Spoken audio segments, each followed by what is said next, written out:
Important tips and resources for buying your home.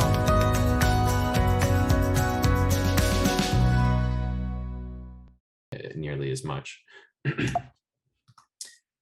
And then those same listings, this is the amount of contacts that they were getting just over the past month or two. So one of them was listed a day ago and it's got 7 applications already. One of them was listed 7 days ago. It's got 91 contacts.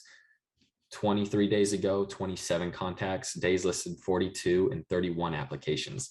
This is from one website. The reason is Brentwood, like I said, has no apartments. There's only 10 rentals or like 7 rentals that I saw in the entire city that are available. So if you have the only home there and nothing is going to be built for the next 2, 3, 4, 5 years, if you put it on one website, you're going to be able to have a qualified applicant.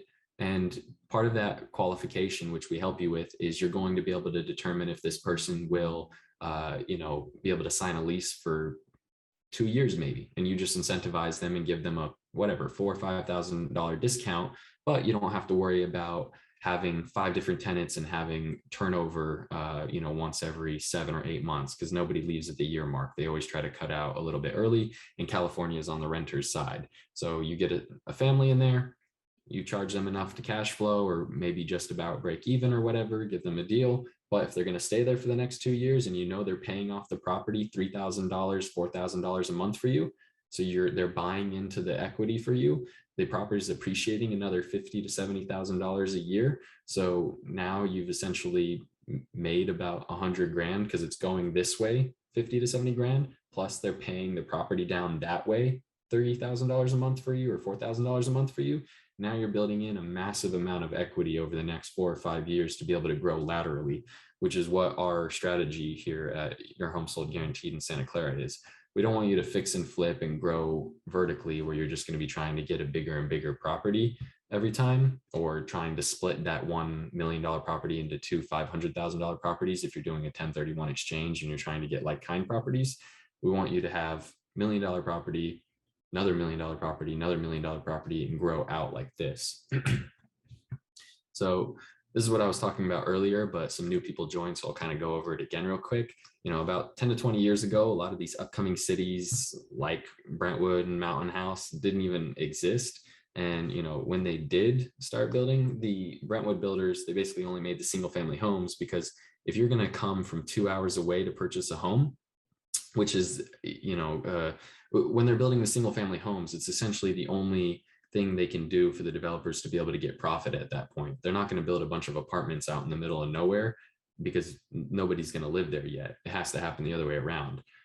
They build these single family homes, people decide to move from the tech hubs out there. And then in the next 10 years or so, I'm sure they're going to be building a lot of apartments and whatnot in order to be able to accommodate the people out there, because the numbers are going to make sense when they take a look at the population growth and the amount of income that those people are going to be bringing to the area.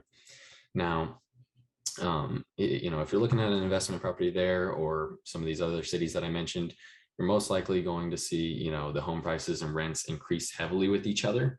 And, this is part of our investment strategy when we're taking a look at properties, because we're looking for a deal today and we're also looking at a deal tomorrow. So if the property is appreciating, and typically rents, especially in this area specifically, go up with the value of the property.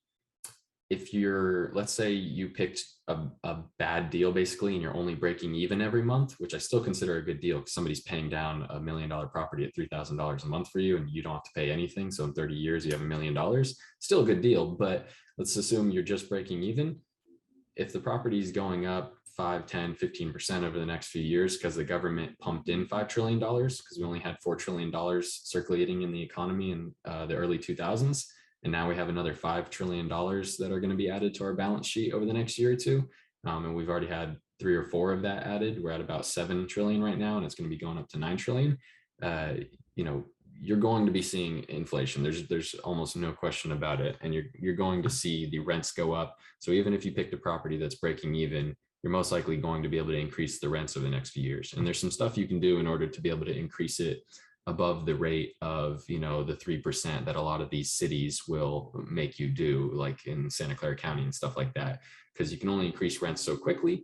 unless you have a property manager in there. So to a friend or family member, you could offer a free and or a cheaper room in order to enable you to charge a lot more money for the other rooms and be able to shift the numbers however you like. And it's also easier to evict too. Join our weekly webinar. Call us now at 408-763-8131 or scan the QR code.